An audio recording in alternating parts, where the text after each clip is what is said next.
আল্লাহ সুবহানাহু ওয়া তাআলার মহান দরবারে শুকরিয়া জ্ঞাপন করছি, যিনি আমাদেরকে অত্যন্ত ভালোবেসে অত্যন্ত মেহেরবানি করে ইলমে নববী তথা শরীয়তের জ্ঞান অর্জন করার জন্য নির্বাচন করেছেন। এজন্য বলছি আলহামদুলিল্লাহ। আমরা উসুলে হাদিস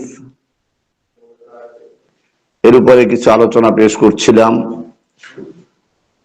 আল বাইকুনিয়া নামক কিতাবের থেকে। মূলত আল বাইকুনিয়া হচ্ছে হাদিসের পরিভাষাগুলোকে, উসুলগুলোকে খুব সংক্ষিপ্ত আকারে কবিতার মাধ্যমে একত্রিত করা হয়েছে, এরকম একটি মতন। এটার লেখক সম্পর্কে গতকাল আপনারা জানতে চেয়েছিলেন। প্রথমে মনে রাখতে হবে, যুগে যুগে কিছু লোক এলেমের খেদমত করে গেছেন, কিন্তু নিজেরা তাদের পরিচয়টাকে গোপন করে গেছেন।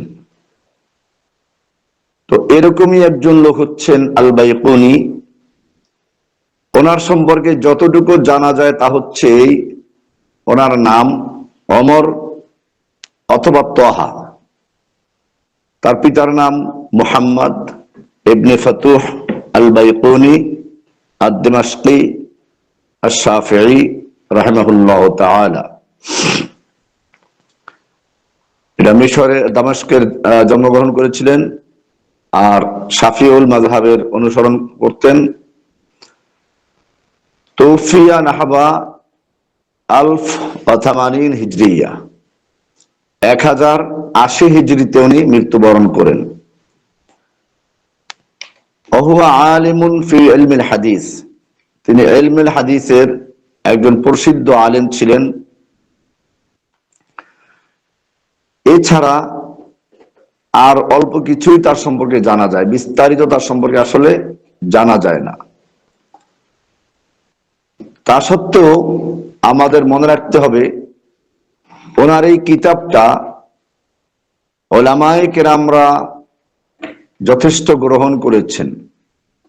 সারা দুনিয়া ব্যাপী যারা হাদিসের পরিভাষা জানতে আগ্রহী, তাদের মধ্যে এই কিতাবের প্রভাব অপরিসীম, তারা সকলে এটা গ্রহণ করেছেন। কারণ একদিকে এখানে সকল পরিভাষাগুলোকে একাত্র করা হয়েছে, আর অপরদিকে সংক্ষিপ্ত আকারে, যাতে মুখস্থ করতে খুবই সুবিধা হয়। তো এতটুকুই আমরা ওনার পরিচয় সম্পর্কে জানতে পারি। ওমর অথবা তাহা ইবনে মুহাম্মদ ইবনে ফতুহ আল বাইকুনি আদ-দিমাশকি আশ-শাফিঈ রাহিমাহুল্লাহ তাআলা, যার ওফাত হয়েছে 1080 হিজরিতে। এতটুকু ছাড়া বিস্তারিত আর কোনো ইলম ওনার সম্পর্কে আমাদের জানা নেই। যেহেতু ওনার এই কিতাবটা অতি সংক্ষিপ্ত আকারে হাদিসের পরিভাষাগুলোকে একত্র করা হয়েছে, সে কারণে উম্মাহ এটাকে গ্রহণ করেছে। আমরাও সে কারণে এটাকে এই দার্সের জন্য নির্বাচন করেছি। আলোচনা হচ্ছিল সহিহ হাদিস প্রসঙ্গে। গতকালকে আমরা আলোচনা করেছিলাম সহিহ এর সংজ্ঞা কি। আজকে আলোচনা করব সহিহ হাদিসের শর্তগুলো কি কি। একটা হাদিস সহিহ হতে হলে কয়টা শর্ত কি কি, এটা আজকের আপনাদের দার্স। উত্তর হচ্ছে ওয়াহিয়া খামসাতুন, শুরুতুস সহিহ, সহিহ হাদিসের শর্ত হচ্ছে 5টি। কয়টি? 5টি। 1 নম্বর হচ্ছে ইত্তিসালুস সানাদ,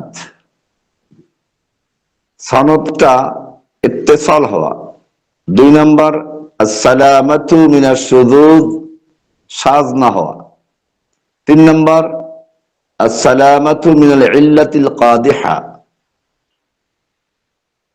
ত্রুটিযুক্ত ইল্লাত থেকে মুক্ত থাকা। আদালাতুর রুয়াত, রাবীদেরকে আদেল হওয়া। বক্তুর রুয়াত, রাবীদেরকে স্মরণ শক্তি সম্পন্ন হওয়া। আমরা এই পাঁচটা জিনিসের এক একটা বিস্তারিত আলোচনা করতে যাচ্ছি। প্রথম, মা মানা ইত্তিসালুস সনদ, সনদ মুত্তাসিল হওয়া এর মানে কি? প্রথম হচ্ছে সনদ জিনিসটা কি? সনদ হচ্ছে একজন কিতাবের লেখক থেকে শুরু করে রাসূলুল্লাহ সাল্লাল্লাহু আলাইহি ওয়াসাল্লাম পর্যন্ত রাবী হাদিস, হাদিস বর্ণনাকারীদের যে ধারাবাহিকতা, এটা হচ্ছে সনদ। সনদ হচ্ছে কি? কিতাবের লেখক থেকে শুরু করে রাসূলুল্লাহ সাল্লাল্লাহু আলাইহি ওয়াসাল্লামের থেকে যিনি শুনেছেন বা দেখেছেন ওই পর্যন্ত, সাহাবী পর্যন্ত যে বর্ণনার সূত্রটা আছে, কে কার থেকে বর্ণনা করেছেন, এই ধারাবাহিক সূত্রটার নাম হচ্ছে সনদ। আর এই সনদটা মুত্তাসিল হওয়ার মানে হচ্ছে কুল্লু রাবিন সামিআ মিন শাইখিহি বিদুনি ওয়াসিতা। কুল্লু রাবিন সামিআ মিন শাইখিহি বিদুনি ওয়াসিতা। প্রত্যেক রাবী তার নিজের যে শায়েখ বা তার উস্তাদ, তার থেকে বর্ণনা করবেন কোনো মাধ্যম ছাড়া, অর্থাৎ সরাসরি আমি আব্দুল্লাহ থেকে, আব্দুল্লাহ আব্দুর রহমান থেকে, আব্দুর রহমান আব্দুর রহিম থেকে, এরকম যে সূত্রটা প্রত্যেকে নিজে যার থেকে শুনেছে তার নাম উল্লেখ করা। এমনটা না হয় যে নিজের উস্তাদের নাম বাদ দিয়ে তার উপরেরটা বয়ান করে দিল, এরকম হলে ইত্তিসালুস সনদ হবে না। তাহলে ইত্তিসালুস সনদ কি?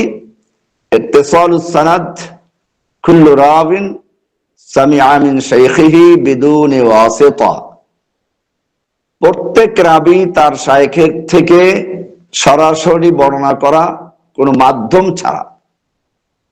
আমি আবার বলছি, প্রত্যেক রাবী তার নিজের শায়েখের থেকে সরাসরি বর্ণনা করা, কোনো প্রকার মাধ্যম ছাড়া। এটার নাম হচ্ছে ইত্তিসাল, ইত্তিসালুস সনদ। এবারে এই সনদ বর্ণনা করা নাম হচ্ছে ইসনাদ। সনদ বয়ান করার নাম হচ্ছে কি? ইসনাদ। আর সনদ বলা হলো কোনটাকে? হুয়া সিলসিলাতুর রুয়াত আল মুসিলা লিনাসিল হাদিস। সনদ হচ্ছে হাদিসের মতন পর্যন্ত পৌঁছতে গিয়ে মাঝখানের যে সূত্রটা, এটার নাম সনদ।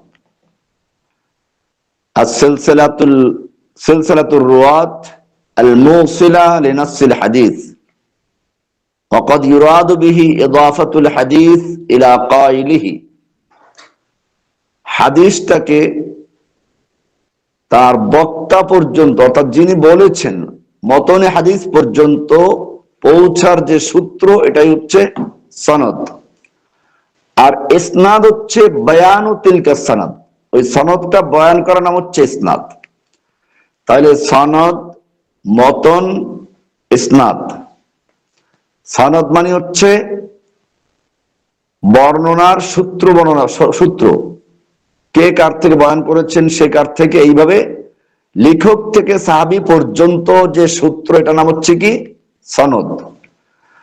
আর এই সনদের পরে যেটা বলা হয় ক্বালা রাসূলুল্লাহ সাল্লাল্লাহু আলাইহি ওয়াসাল্লাম ইন্নামাল আমালু বিন্নিয়াত, এই ক্বালা রাসূলুল্লাহ সাল্লাল্লাহু আলাইহি ওয়াসাল্লাম বলে তারপরে যেটা বলা হচ্ছে, এটা নাম হলো মতন। আর এই সনদ বর্ণনা করার নাম হচ্ছে ইসনাদ। সনদ, মতন, ইসনাদ আমরা জানলাম। এই সনদ বয়ান করতে গিয়ে ধারাবাহিকতা রক্ষা করা, মাঝখানে কোনো উস্তাদের নাম বাদ না দেওয়া, একজন সরাসরি নিজের উস্তাদের নাম বাদ দিয়ে তার উপরের শাইখের থেকে বর্ণনা করলো, এটা ইনকিতা হয়ে যাবে। এরকম না করে সরাসরি বয়ান করাই হচ্ছে ইত্তিসালুস সনদ।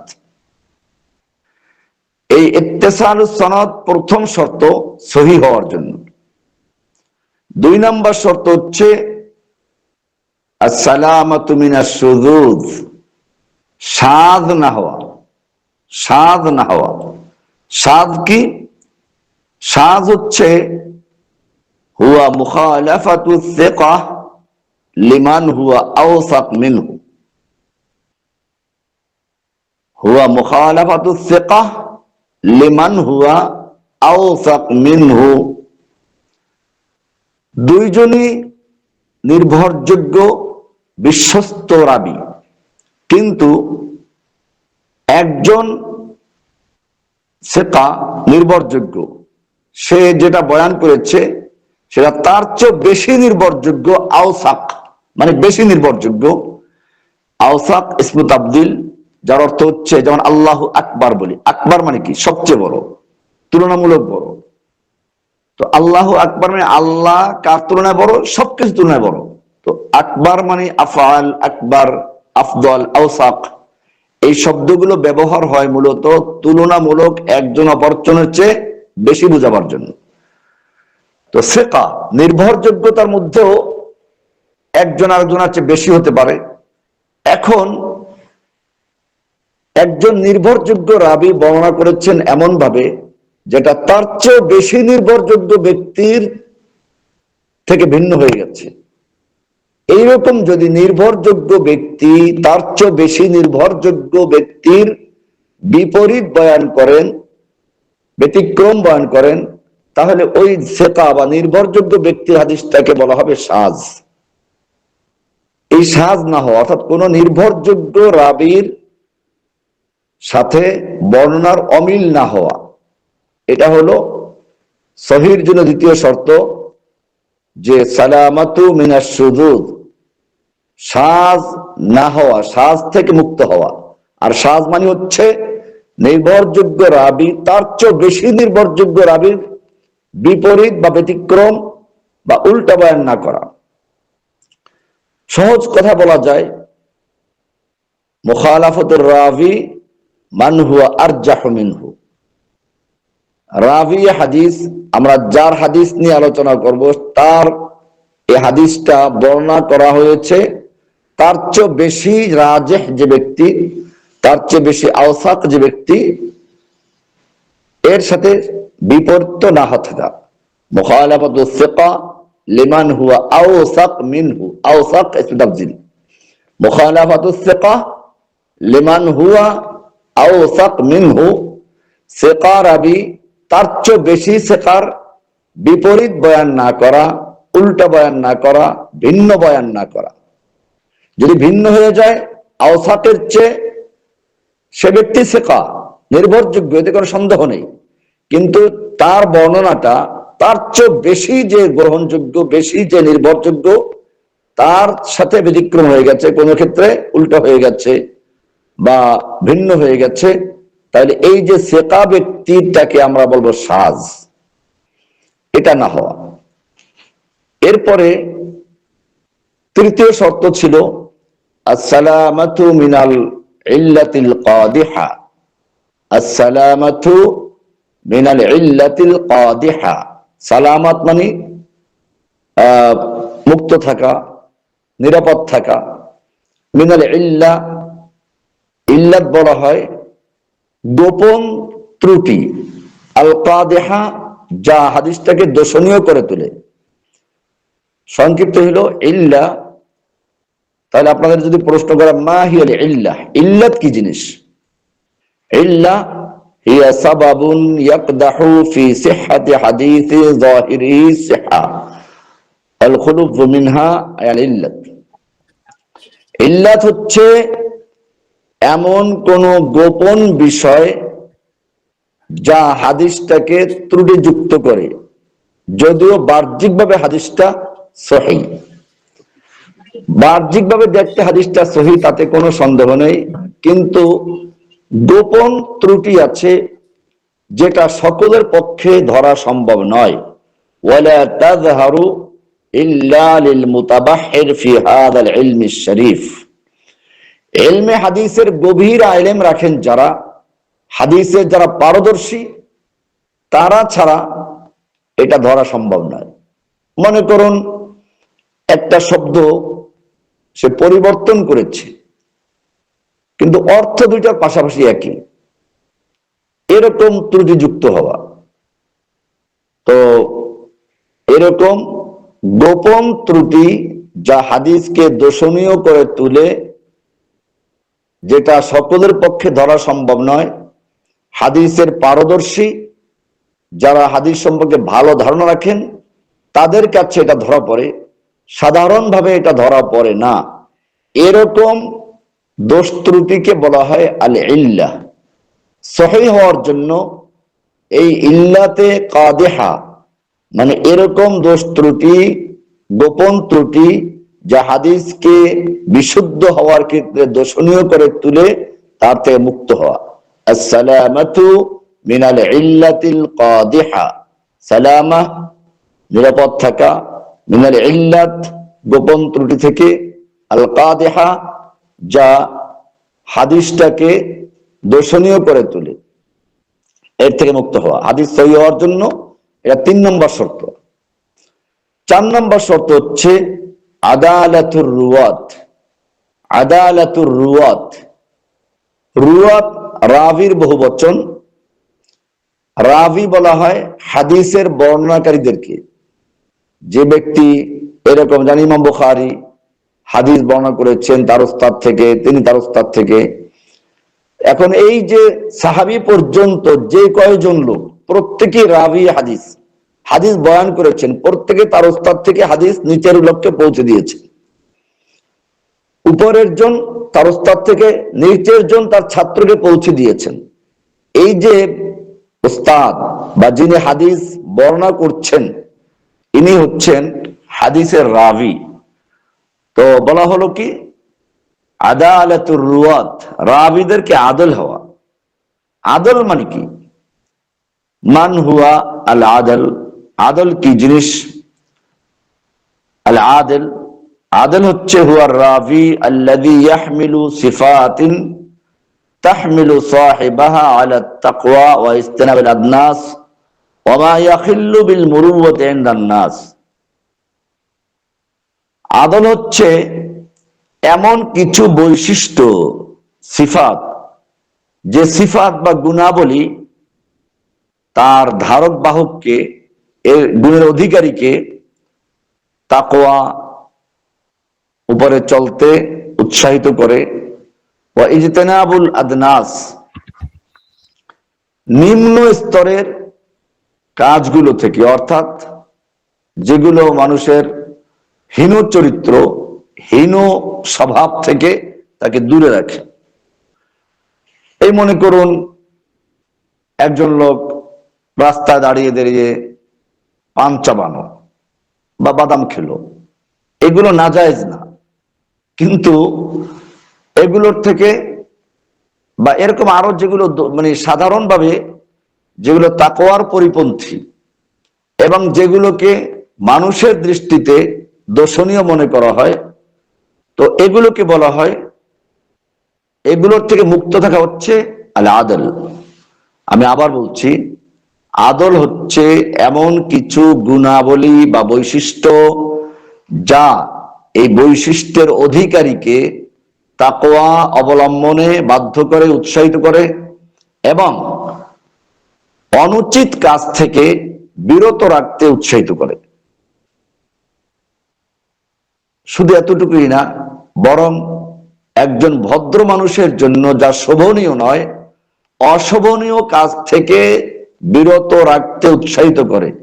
এরকম স্বভাবের, এরকম চরিত্র, এরকম গুণাবলীর বৈশিষ্ট্য অধিকারী হওয়াটাই হচ্ছে আদল।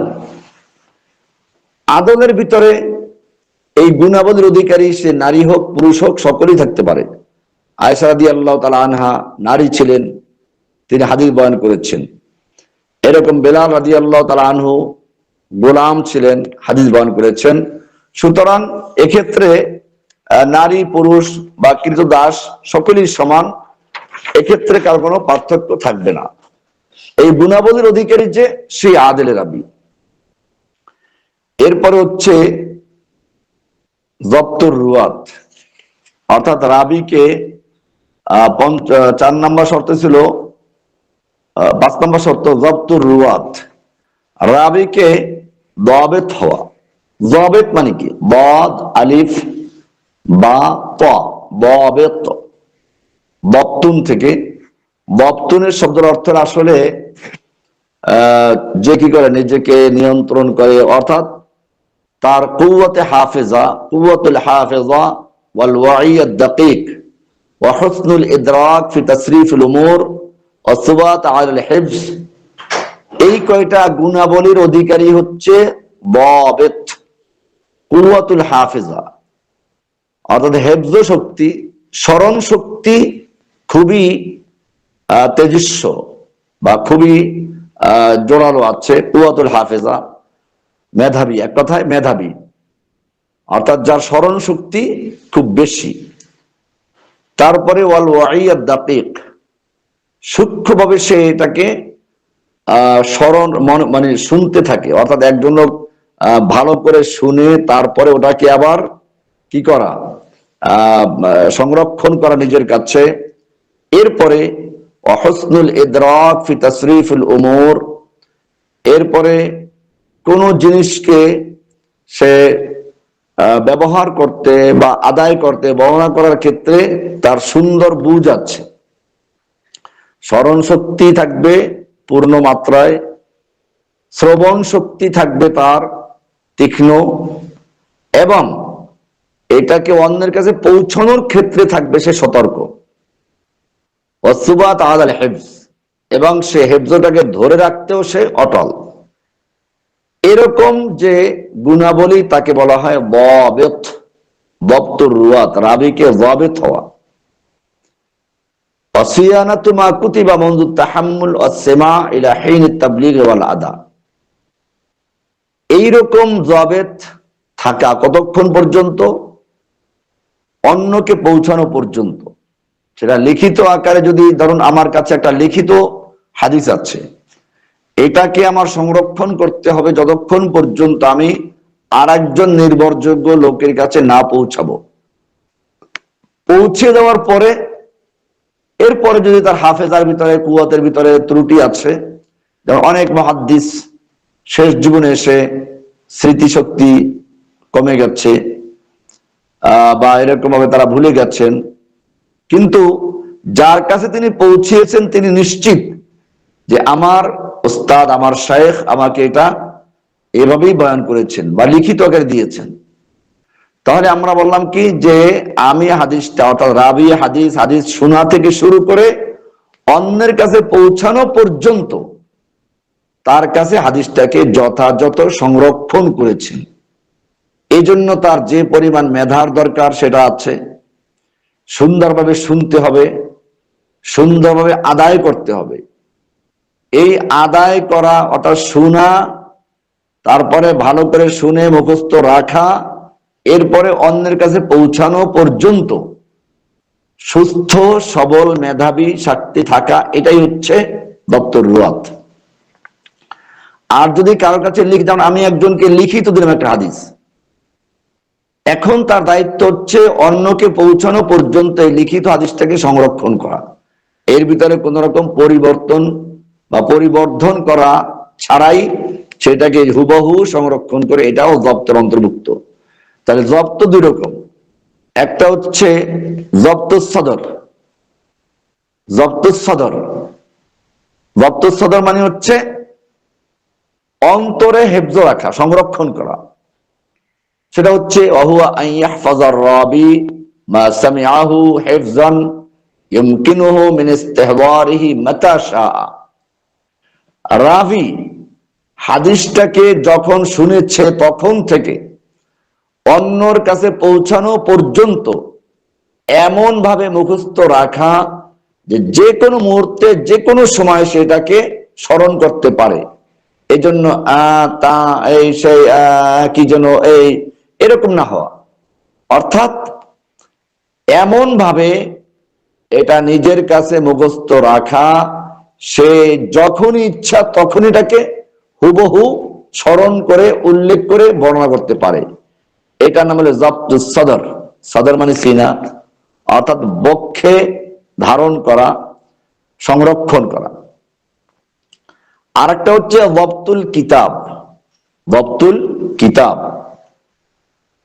অর্থাৎ সে তার ওস্তাদ থেকে লিখিত আকারে রেখেছে, অথবা তার ওস্তাদ শায়েখ নিজেই তাকে লিখিত আকারে দিয়ে দিয়েছেন। এই লিখিতটা হুয়া আইয়াসুনা কিতাবাহু আল্লাযী কুতিবা মুনযু সামিআ ফীহি ইলা আন ইউআদ্দিয়া মিনহু, যখন থেকে সে তার শায়েখের থেকে হাদিসটা লিখিত আকারে নিয়েছে, নিজে লিখে নিয়েছে অথবা তার শায়েখ নিজে লিখে দিয়েছেন, এই লেখার পর থেকে শুরু করে অন্যকে পৌঁছানো পর্যন্ত সে তার কাছে এটাকে যথাযথভাবে সংরক্ষণ করেছে, হেফাজত করেছে। এর ভিতরে কোনো পরিবর্তন করা হয় নাই, বা সে এমন কাউকে এমন কারো হাতে দেয় নাই। ওয়ালা ইয়াদফাউহু ইলা মান লা ইয়াসুনুহু, সে এমন কারো হাতে এটা হস্তান্তর করে নাই যে এটার মূল্য বোঝে না বা পরিবর্তন সংরক্ষণ করে নাই, এরকম কারো হাতে দেয় নাই। এরকম কোন ব্যক্তির হাতে সে দেয় নাই যে ব্যক্তি পরিবর্তন করতে পারে বা কিছু তাগয়ির করতে পারে, বিকৃতি করতে পারে। এইরকম কোন ব্যক্তির হাতে দেওয়া ছাড়া যে সম্পূর্ণভাবে নিজের কাছে সংরক্ষণ করে তারপরে অন্যের কাছে পৌঁছায়, এটার নাম হচ্ছে জব্তুল কিতাব। তাহলে আমরা জব্ত বললাম কি? জব্ত সম্পর্কে বললাম যে কুওয়াতে হাফেজা, অর্থাৎ মেধাবী হওয়া, স্মরণ শক্তি সম্পন্ন হওয়া এবং সূক্ষ্মভাবে এটাকে শোনা, ভালোভাবে এটা আদায় করা, হেফজের উপর অটল থাকা, এটাকে বলে জব্ত। আর এই জব্তটাকে আমরা দুই ভাবে বললাম। জব্ত দুই প্রকার, জব্তুস সদর, জব্তুল কিতাব। জব্তুস সদর হচ্ছে সিনার ভিতরে সংরক্ষণ করা, তার মানে হচ্ছে এমন ভাবে মুখস্থ রাখা, আমরা বাংলা বলি না মুখস্থ ঠুটস্থ, ঠোঁটের মাথায় থাকা, যখনই ইচ্ছা তখনই বলতে পারে, এইটার নাম হচ্ছে জব্তুস সদর। মানে এমন ভাবে সিনার ভিতরে সংরক্ষণ করা, মুখস্থ রাখা, যে যখনই সে ইচ্ছা তখনই সে এটা মুখস্থ বলতে পারে। এইরকম মুখস্থ করার নাম হচ্ছে জব্তুস সদর। আর জব্তুল কিতাব কি? জব্তুল কিতাব হচ্ছে যে হাদিসটা সে তার শায়েখের থেকে লিখে রেখেছে, অথবা শায়েখ তাকে লিখিত আকারেই তাকে হাদিসটা দিয়েছেন, এইটা সে নিজের কাছে এমন ভাবে সংরক্ষণ করেছে যাতে কোনো পরিবর্ধনের, বিকৃত করার কোনো সুযোগ ছিল না। সে এমন কারো হাতে দেয় নাই যে এটা যথাযথ গুরুত্বের সাথে সংরক্ষণ করে নাই, বা যে ব্যক্তি সম্পর্কে সে পরিবর্তন বা বিকৃত করার ব্যাপারে নিরাপদ নয়, এমন কারো কাছে সে দেওয়া ছাড়া সম্পূর্ণভাবে নিজের নিয়ন্ত্রণে সংরক্ষণ করেছে। এই অবস্থায় সে অন্যের কাছে পৌঁছে দিয়েছে। এই অন্যের কাছে পৌঁছানো পর্যন্ত নিজের কাছে এরকম লিখিত পাণ্ডুলিপিকে সংরক্ষণ করা, এটা নাম হলো জব্তুল কিতাব। তো আমার মনে হয় বিষয়টা ক্লিয়ার হয়ে গেছে। জব্ত দুই প্রকার, জব্তুল কিতাব, জব্তুস সদর। জব্তুস সদর মুখস্থ রাখা, জব্তুল কিতাব লিখিতটাকে সংরক্ষণ করা অন্যের কাছে না পৌঁছানো পর্যন্ত। এবারে আমরা হাদিসে সহির সংজ্ঞা একটা কথা বলা হয়েছিল যে মুতামাদুন ফি যাবতিহি ওয়া নাকলিহি, জব্তের ক্ষেত্রে অর্থাৎ মুখস্থ রাখার ক্ষেত্রে এবং নকলের ক্ষেত্রে বা অন্যের কাছে পৌঁছানোর ক্ষেত্রে সে নির্ভরযোগ্য হতে হবে। এটার একটা ব্যাখ্যা ছিল দপ্তর রুয়াতের, আলাদা কোনো শর্ত নয়। তো এটার মানেটা কি? এর মানে হচ্ছে ইয়ানি মাউসুকুন বিহি মিন সাদরিহি লিমা ইউমলিহি ওয়া মিন কিতাবিহি লিমা ইয়ারবিহি, অর্থাৎ সে তার সিনায় যেটা সংরক্ষণ করেছে, মুখস্থ রেখেছে, এর উপরে সে সম্পূর্ণভাবে আস্থাশীল, এবং যে কিতাবটা সে লিখে রেখেছে এ ব্যাপারে সে আস্থাশীল। এটা হলো মুতামাদ, নির্ভরযোগ্য হওয়া। মুতামাদুন ফি যাবতিহি ওয়া নাকলিহি। যে শুধু জব্দ এবং নকল মানে মুখস্থ রাখলেই চলবে না। এই মুখস্থর ক্ষেত্রে সে নিশ্চিত আস্থাশীল যে আমার কাছে যে হাদিসটা আছে হুবহু আমি শায়েখ থেকে যেভাবে শুনেছি সেভাবেই আছে, বা যেভাবে লিখেছি সেভাবেই আছে। এ ছিল সহিহ হাদিসের সংজ্ঞার ক্ষেত্রে 5টা বিষয় নিয়ে আমরা বিস্তারিত আলোচনা করলাম। এবারে আমরা আসব যখন কোনো হাদিস সহিহ প্রমাণিত হবে তখন তার হুকুম কি, শরীয়তে ওই হাদিসের বিধান কি, মা হুকমুস সহিহ, সহিহ হাদিসের হুকুমটা কি। এ ব্যাপারে আজমা আহলুল হাদিস ওয়া মান ইউতাদ্দু বিহি মিনাল উসুলিয়্যিন ওয়াল ফুকাহা আলা উজুবিল আমল বিল হাদিস সহিহ। সকল মুহাদ্দিসিন, আহলুল হাদিস মানে আমাদের দেশের আহল হাদিস দল নয়, মূলত আহলুল হাদিস একটা পরিভাষা। হাদিস নিয়ে যারা গবেষণা করেন, হাদিস চর্চা করেন, হাদিসের সহিহ দাঈফ নির্ণয় করেন, এক কথায় হাদিস যাদের পেশা, হাদিস নিয়ে গবেষণা করা, হাদিস প্রচার করা, হাদিস সহিহ দাঈফ ইত্যাদি নিয়ে যারা পর্যালোচনা করেন, এদেরকে মূলত বলা হয় আহলুল হাদিস। তো সকল আহলুল হাদিস ওয়া ইউতাদ্দু বিহি মিনাল উসুলিয়্যিন, এবং যে সকল উসুলিয়্যিনদের নির্ভরযোগ্য উসুলিয়্যিন যারা, ওয়াল ফুকাহা এবং নির্ভরযোগ্য ফকিহ যারা, তাদের সকলের ঐক্যমত্য এই মত যে আলা উজুবিল আমল বিল হাদিস সহিহ, হাদিসে সহিহর উপরে আমল করাটা ওয়াজিব। ফাহুয়া হুজ্জাতুন মিন হুজাজিশ শারঈ, শরিয়াতের যে দলিল হুজ্জাত এর মধ্যে এটা একটা হুজ্জাত। কোরআন এবং সুন্নাহ, ইজমা, কিয়াস, আমরা এগুলো নিয়ে আলোচনা করব ইনশাআল্লাহ। কোরআন যেমন দলিল, এরকম সহিহ হাদিসও শরিয়াতের একটা দলিল, এর উপরে আমল করা ওয়াজিব। যখন সহিহ হাদিস দ্বারা প্রমাণিত হয় কোন বিষয়, ওটাও আমল করা ওয়াজিব। ফাহুয়া হুজ্জাতুন মিন হুজাজিশ শারঈ, এটাও কোরআন যেরকম শরিয়াতের হুজ্জাত, হাদিসও শরিয়াতের হুজ্জাত। ওয়া ইউস্তাদাল্লু বিহি ফিল উসুল ওয়াল ফুরুঈ, সহিহ হাদিসের মাধ্যমে মৌলিক মাসআলার ক্ষেত্রেও দলিল দেওয়া যাবে, এবং ফুরুঈ ফিকহি শাখাগত যে মাসআলাগুলো সেক্ষেত্রেও দলিল দেওয়া যাবে। তাহলে আমরা আলোচনা করলাম যে মা হুকমুস সহিহ, সহিহ হাদিসের শরিয়াতে বিধান কি। উত্তর হচ্ছে কি, যে সকল নির্ভরযোগ্য মুহাদ্দিসিন, উসুলিয়িন এবং ফুকাহায়ে কেরামদের ঐক্যমত হচ্ছে এই যে সহিহ হাদিস শরিয়াতের হুজ্জাত। সহিহ হাদিস দ্বারা কোনো কিছু প্রমাণ হলে সেটা আমল করা জরুরি, এবং এটা দিয়ে শরিয়াতের মৌলিক মাসআলার ক্ষেত্রে এবং শরিয়াতের শাখাগত মাসআলার ক্ষেত্রে দলিল দেওয়া যাবে। আজমা আহলুল হাদিস ওয়া মান ইউতাদ্দু বিহি মিনাল উসুলিয়িন ওয়াল ফুকাহা আলা উজুবিল আমাল বিল হাদিস সহিহ, সহিহ হাদিসের উপর আমল করার ব্যাপারে সকলেই একমত। ফাহুয়া হুজ্জাতুন মিন হুজাজিশ শারঈ, এটা শরিয়াতের হুজ্জাত সমূহ থেকে একটি হুজ্জাত। ওয়া ইউস্তাদাল্লু বিহি ফিল উসুল ওয়াল ফুরু, এবং শরিয়াতের মৌলিক এবং শাখাগত সব ক্ষেত্রেই হাদিসের মাধ্যমে দলিল পেশ করা যাবে। হাদিসকে অস্বীকার করা যাবে না, হুজ্জিয়াতুল হাদিসকে অস্বীকার করার কোনো সুযোগ নেই। আমরা এই বিষয়ে বিস্তারিত আলোচনা আবার হয়তো একসময় করবো। এটা এই শিরোনামে হুজ্জিয়াতুল হাদিস। আজকে যেহেতু হাদিসে সহিহর হুকুম বললাম, এটা মনে রাখতে হবে, যদি কোনো ব্যক্তি হাদিসের হুজ্জিয়াতকে অস্বীকার করে, যে হাদিসের মধ্যে জাল হাদিস আছে, হাদিসের মধ্যে দুর্বল হাদিস আছে, এই বলে হাদিসকে একেবারে পুরো অস্বীকার করে ফেলে, তাহলে মনে রাখতে হবে সে পরোক্ষভাবে কোরআনকে অস্বীকার করেছে। কারণ কোরআনে আল্লাহ সুবহানাহু ওয়া তাআলা বহু জায়গায় বলেছেন আতিউল্লাহ ওয়া আতিউর রাসূল, ইতাআত করো, আনুগত্য করো আল্লাহর, আনুগত্য করো রাসূলের। রাসূলের আনুগত্য করতে বলেছে, এরকম আয়াত প্রায় 30-35টা আয়াত আছে। এরপরে আরো স্পষ্ট করে আল্লাহ বলেছেন, মাইয়ুতির রাসূল ফাকাদ আতা আল্লাহ, যে ব্যক্তি রাসূলের আনুগত্য করলো সে আল্লাহর আনুগত্য করলো।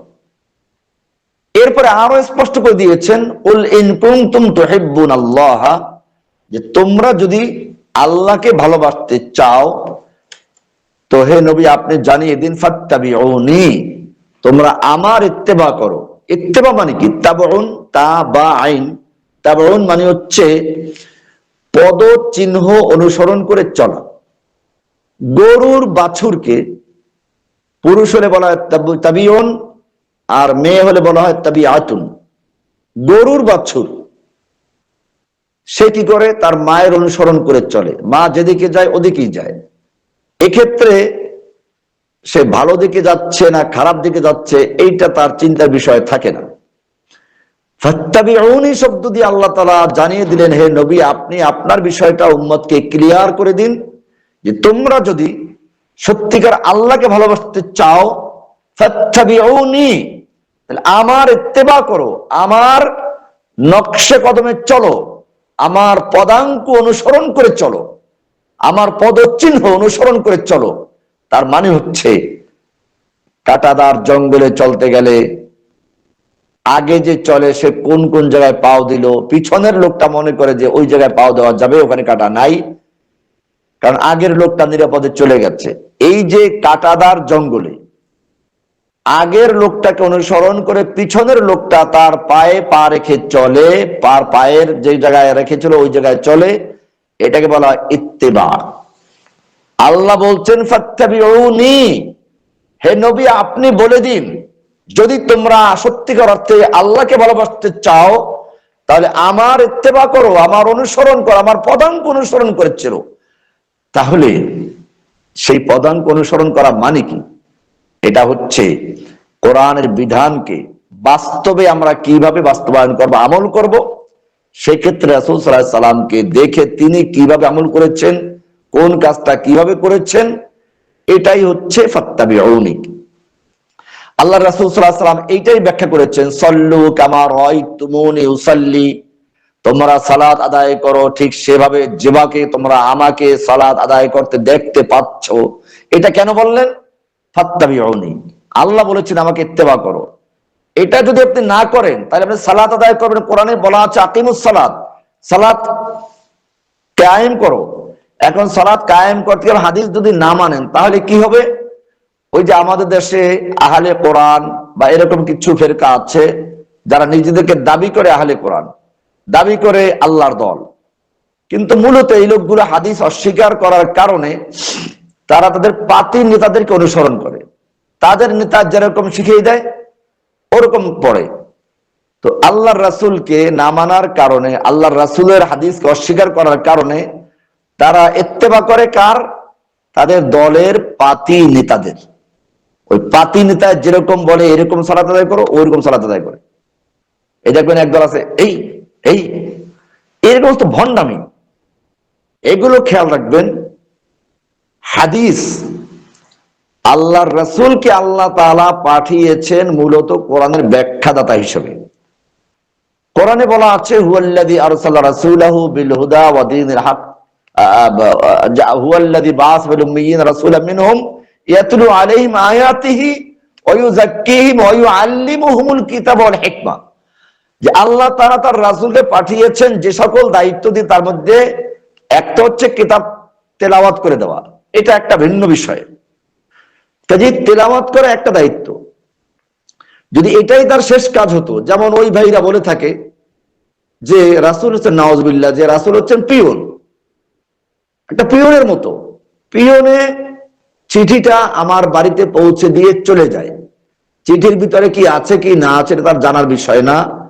আর পিয়নকে ফলো করার কোনো দরকার নেই। তারা দলিল দিয়ে কোরআন একটা আয়াত দিয়ে, ইয়া আইয়ুহার রাসূল বাল্লিগ মা উনজিলা ইলাইকা মির রাব্বিক, হে রাসূল আপনার প্রতি আপনার রবের পক্ষ থেকে যা নাজিল করা হয়েছে তা তাবলীগ করুন, পৌঁছে দিন। তার মানে আপনি পিয়ন। এরা এই কথা এই আয়াত থেকে বলে, কিন্তু তারা চিন্তা করে না কোরআনের যে আরো কতগুলো আয়াত আছে যেখানে রাসূল সাল্লাল্লাহু আলাইহি সাল্লামকে শুধু প্রিয় না করে না, তাকে অনুসরণ করতে বলা হয়েছে, ফাত্তাবিউনি বলা হয়েছে, আমাকে ইত্তেবা কর বলা হয়েছে। আবার বলা হয়েছে মাইয়ুতির রাসূল ফাকাদ আতা আল্লাহ, যে রাসূলের ইত্তেবা করলো সে আল্লাহর আনুগত্য করলো। এই লোকগুলো এই আয়াতগুলো তাদের চোখে পড়ে নাই। এটাকে বলে, আরবিতে একটা প্রবাদ আছে, হাফিজতা শাইআন আগাবাত আনকা আশিয়া। একটা জিনিস দেখলো, বাহ পেয়ে গেছে, হুররে পেয়ে গেছে, আর বাকি যে হাজার দলিল তার ছুটে গেছে ওদিক তার খেয়াল নাই। এই কারণে মনে রাখতে হবে হুকমুল হাদিস সহিহ, আজকে আলোচনা যেটা আছে হাদিসে সহিহর ইসলামী শরিয়াতে বিধান কি। আমরা জবাব দিলাম যে সকল আহলুল হাদিস মানে মুহাদ্দিসিন এবং উসুলিয়িন ফুকাহায়ে কেরাম এক কথায় উম্মতের যত রকমের মাকতাবে ফিকির আছে, হাদিস গবেষণা করেন যারা, ফুকাহায়ে কেরাম যারা, সকল উম্মত একমত যে হাদিস যদি সহিহ প্রমাণিত হয় তাহলে তার উপর আমল করা জরুরি, আমল করা ওয়াজিব। এটা হুজ্জাতে শরিয়ার একটা হুজ্জাত, অস্বীকার করার কোনো সুযোগ নেই। হাদিস অস্বীকার করা মানেই হচ্ছে কোরআনকে অস্বীকার করা। কারণ কোরআন আল্লাহ বলছে রাসূল ইত্তেবা করো, আপনি রাসূল ইত্তেবা করলেন না, রাসূলকে পিয়ন বানাইয়া ছুটি দিয়ে দিলেন, তো আপনি কোরআনের কি অনুসরণ করলেন? এজন্য খেয়াল রাখবেন, এরকম যে সমস্ত নাদান মূর্খ লোকেরা আছে এদেরকে সাবধান থাকা। আমি একটা কথা বারবার বলি, যদি এটা ওয়াজের মজলিস না, এটা দার্স, তবুও এই গল্পটা করতেই হয় আমাকে। সেটা হচ্ছে, এক দোস্ত ঘুমাচ্ছিল, তো বললো ভাই দেখো আমি একটু ঘুমাচ্ছি, তুমি পাহারাদারি করো, আমার জন্য ঘুমেকেও ক্ষতি না করে। তো সজাগ যে বন্ধু দোস্ত, সে দেখলো যে ওই ঘুমন্ত দোস্তের নাকের উপর একটা মাছি পড়ছে। তো মাছিটাকে সে তাড়ালো, মাছি আবার বসে। কারণ মাছিরও অভ্যাস হলো, আপনি যদি তাকে না তাড়ান হয়তো সে এমনি চলে যাবে, কিন্তু আপনি তাকে তাড়াইলে সে আবার ওখানে বসবে। তো ওই লোক বারবার তাড়াচ্ছে, মাছি বারবার বসছে। এখন ওই সজাগ দোস্তের রাগ উঠে গেছে, বেটা মাছি, বেয়াদব মাছি, আমার দোস্তের ঘুমে নষ্ট করছিস, তোরে দেখাই দেবো। পাথর একটা নিয়ে অপেক্ষা করছে। যেই না দোস্ত নাকের উপরে মাছিটা বসলো, আর জোরে পাথরটা মেরে দিল, মাছি কোন ফাঁকে উড়ে গেছে, দোস্তের কাম শেষ। আমাদের ইসলামের কিছু নাদান দোস্ত আছে, নাদান দোস্ত, এরা মনে করে আল্লাহর কোরআনকে ভালোবাসে, কিন্তু আল্লাহর কোরআনে যে আল্লাহ বলেছেন রাসূলকে অনুসরণ করার জন্য, এখন রাসূল জীবিত নাই, তো আমরা রাসূলকে অনুসরণ করবো কিভাবে? রাসূলের হাদিসকে দেখে। এটাই হচ্ছে উম্মতের গ্রহণযোগ্য সকল দল মত নির্বিশেষে সকল ঐক্যমত। এর থেকে বিচ্ছিন্ন হয়ে যারা, উম্মত থেকে ছিন্ন হয়ে যারা কোরআনের অনুসরণ করার নামে হাদিসকে অস্বীকার করে, তারা মূলত সেই ইসলামের নাদান দুস্থ, যারা উম্মার একটা অংশকে আল্লাহর নবীর ইত্তেবা থেকে দূরে সরিয়ে ওদের পাতি নেতাদের ইত্তেবা করার পরামর্শ দেয়। আল্লাহ আমাদেরকে এগুলোর থেকে হেফাজত করুন, আমিন। ইনশাআল্লাহ আপনারা চাইলে বিস্তারিত আমি হুজ্জাতুল হাদিসের উপরে আলোচনা করব, কোরআন থেকে হাদিস থেকে। কারণ রাসূল সাল্লাল্লাহু আলাইহি সাল্লাম এই ধরনের লোকদের সম্পর্কে সতর্ক করেছেন। হ্যাঁ, হাদিসে দেখবেন পরিষ্কার আছে, মুসলিমের হাদিসগুলোতে আছে, আল্লাহ রাসূল সাল্লাল্লাহু আলাইহি সাল্লাম বলছেন, আমি যেন এমন লোকদেরকে দেখতে না পাই যে তার সেই আরামদায়ক চেয়ারে হেলান দিয়ে বসে আছে আর বলে কি যে বাদ দাও এই সমস্ত হাদিস, কোরআনে যা আছে ওটা আমল করব। আল্লাহ রাসূল সাল্লাল্লাহু আলাইহি সাল্লাম বলছেন, সাবধান, তোমরা এই সমস্ত লোকদের থেকে সতর্ক থাকো। জেনে রাখো আল্লাহ সুবহানাহু ওয়া তাআলা আমাকে কোরআন দিয়েছেন এবং কোরআনের সমপরিমাণ আরো ইলম দিয়েছেন। তার মানে কোরআনের ব্যাখ্যা, কোরআনের উপরে কিভাবে আমল করতে হবে। আল্লাহ রাসূল সাল্লাল্লাহু আলাইহি সাল্লাম যখন হজ করছিলেন তখন বারবার বলছিলেন, খুযু আন্নী মানাসিকাকুম, খুযু আন্নী মানাসিকাকুম, তোমরা আমার থেকে মানাসিকে হজ, হজের আহকাম গুলো শিখে নাও, আমাকে দেখে শিখে নাও, আমাকে দেখে শিখে নাও। কেন আমরা আল্লাহ রাসূলকে দেখে শিখে নিতে হবে? কেন কোরআনে না আসে সব? না, কোরআনে মৌলিক বিষয়টা আছে। কিভাবে আমরা হজ করব, তার রোকন কয়টা, শারায়েত গুলো কি, আদব গুলো কি, এগুলো সব আল্লাহ রাসূল বাস্তবে দেখিয়ে দিয়েছে। এটাই কোরআনে বলা আছে, লাকাদ কানা লাকুম ফি রাসূলিল্লাহি উসওয়াতুন হাসানা, তোমাদের জন্য মডেল, উত্তম আদর্শ, মডেল হচ্ছেন রাসূল। মডেল আপনি মানলেন না, তাহলে আপনি কি অনুসরণ করলেন কোরআনের? সেজন্য মনে রাখতে হবে, আজকে হুকমুল হাদিস সহিহ, আমি যদি প্রশ্ন করে মা হুকমুল হাদিস সহিহ, হাদিসের সহির হুকুম কি, শরীয়তের বিধান কি, আপনার উত্তর দিবেন কি? যে সকল আহলুল হাদিস বা মুহাদ্দিসিন এবং উসুলিয়িন, ফুকাহা এক কথায় উম্মতের মূলধারার সকল দল মত নির্বিশেষে ঐক্যমতের সিদ্ধান্ত হচ্ছে যে কোরআনের উপরে যেমন আমল করা জরুরি, ফরজ, ওয়াজিব, ঠিক এরকম ভাবে যখন হাদিস সহিহ বলে প্রমাণিত হবে তখন তার উপরে আমল করা ওয়াজিব, তাকেও হুজ্জাতে শরঈয়া মানাটা জরুরি। এর ব্যতিক্রম কোনো আকীদা পোষণ করা যাবে না। এবার আমরা আসব বিমাযা তাতাফাওয়াতু মারাতিবুস সহিহ। সহিহ হাদিসের মধ্যে কিভাবে আবার বিভিন্ন স্তর তৈরি হয়, বিভিন্ন পার্থক্য তৈরি হয়। হাদিস সবগুলোই সহিহ, কিন্তু একটা আসাহুল হাদিস সবচেয়ে বেশি সহিহ, একটা তার চেয়ে কম সহিহ, কিন্তু হাদিস সবগুলোই সহিহ। এখন 10টা হাদিস 10টাই সহিহ, কিন্তু তার মধ্যে এখন কোনটা বেশি বিশুদ্ধ, কোনটা বেশি কম সহিহ, এটা কেন হয়? তো এটার জবাব হচ্ছে তাতাফাওয়াতু মারাতিবুস সহিহ বিহাসবিস সানাদ। সহিহ হাদিসের যে বিভিন্ন স্তর তৈরি হয় এটা হচ্ছে সনদের ভিত্তিতে। সনদটা যত মজবুত, তার মানে এমন একটা হাদিস পাওয়া গেল যেখানে সাহাবী থেকে কিতাবের মুসান্নিফ লেখক পর্যন্ত প্রত্যেকেই এমন যাদের উপরে কোনো কালো দাগ নেই, মিথ্যার চিন্তাও করা যায় না, এরকম লোকেরা যদি বয়ান করে সেটা সবচেয়ে বেশি বিশুদ্ধ হবে। আবার যদি অন্যরাও সেরকমই আছে কিন্তু ওইরকম ওই স্তরের না, তাহলে কি হবে? তার চেয়ে কম স্তরের হবে। এক কথায় কি হলো তাহলে? সহিহ হাদিসের মধ্যেও যে আবার বিভিন্ন স্তর তৈরি হয়, এটা হয় সনদের ভিত্তিতে। সহজ হিসাব, তাতাফাওয়াতু মারাতিবুস সহিহ বিহাসবিস সানাদ।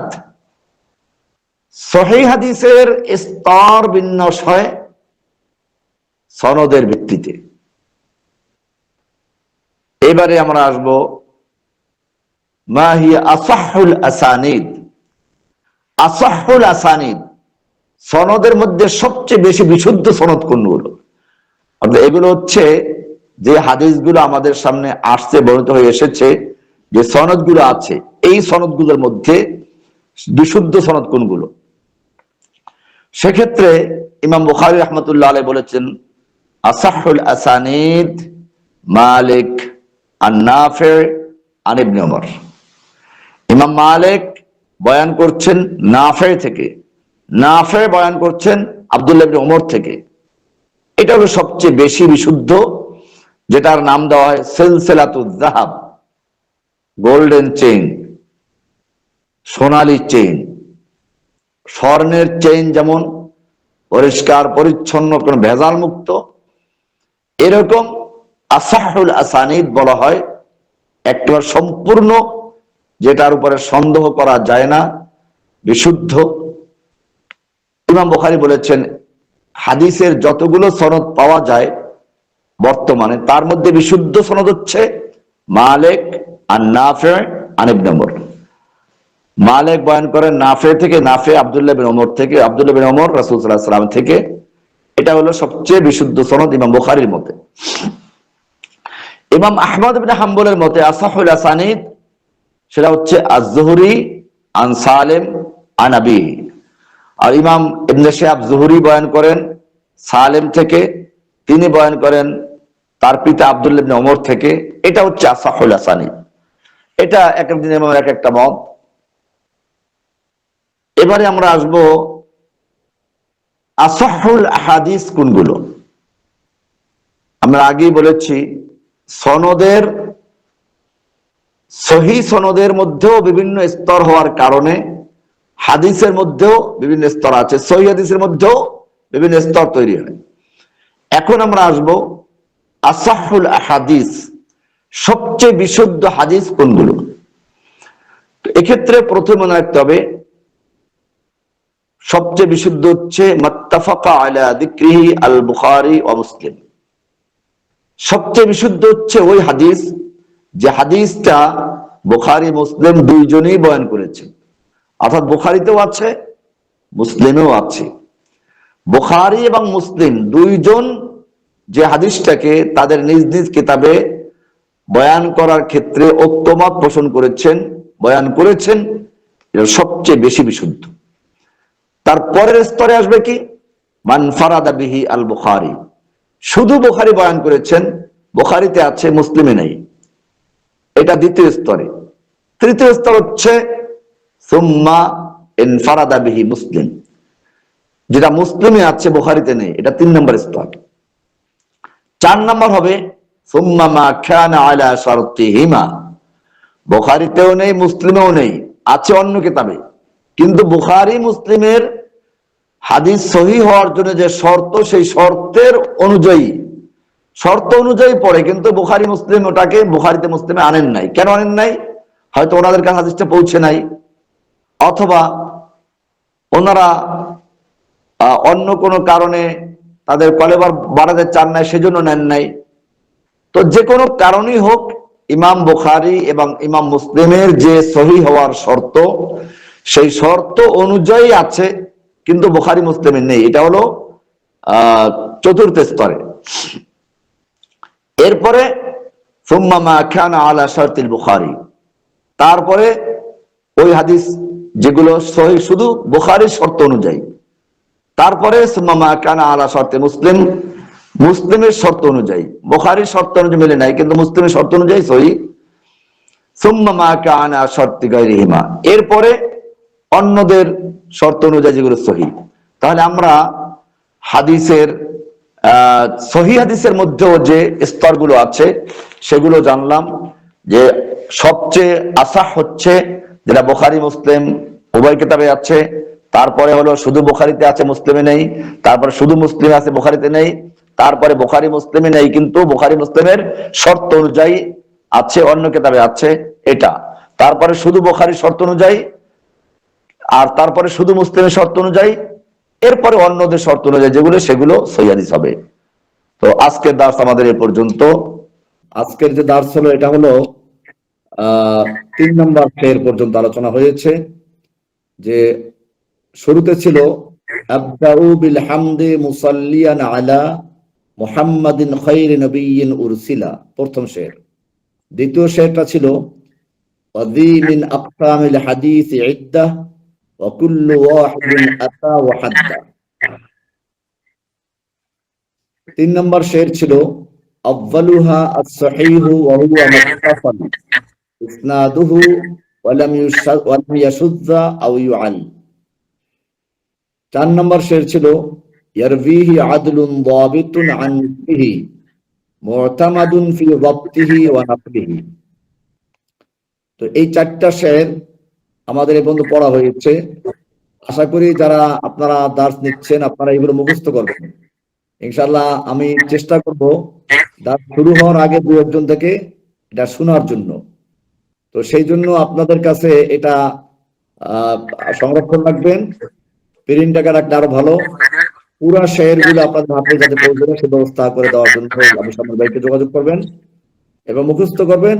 এরপরে যদি তর্জমা বুঝতে অসুবিধা হয়, ব্যাখ্যা বুঝতে অসুবিধা হয়, ওটা আমাকে প্রশ্ন করে জেনে নেবেন ইনশাআল্লাহ।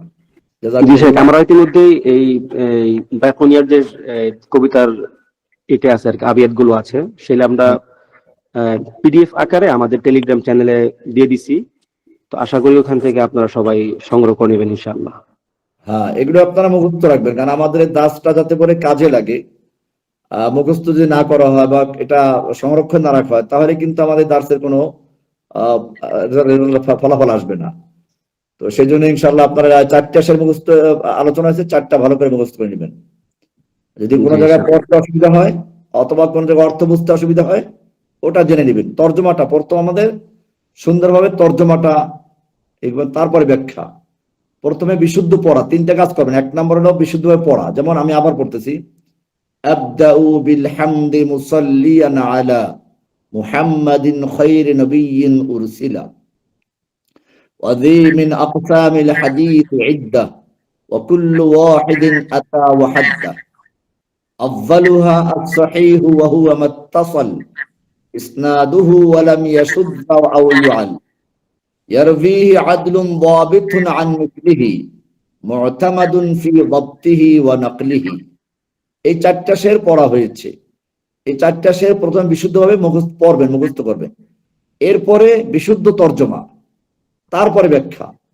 ইনশাআল্লাহ আমি আপনাদের আগামী থেকে এইভাবে সুন্দরভাবে আগে কয়েকবার পড়ে আপনাদের থেকে আদায় করে তারপর তর্জমা করব, তর্জমা করার পরে এরপর ব্যাখ্যা দেব ইনশাআল্লাহ। তো এইভাবে আপনারা গুরুত্ব সহকারে একটু অংশগ্রহণ করবেন, তাহলে আমাদের ইলমি জখিরাটা আরো সমৃদ্ধ হবে ইনশাআল্লাহ। জাযাকুমুল্লাহ, আসসালামু আলাইকুম ওয়া রাহমাতুল্লাহি ওয়া বারাকাতুহু।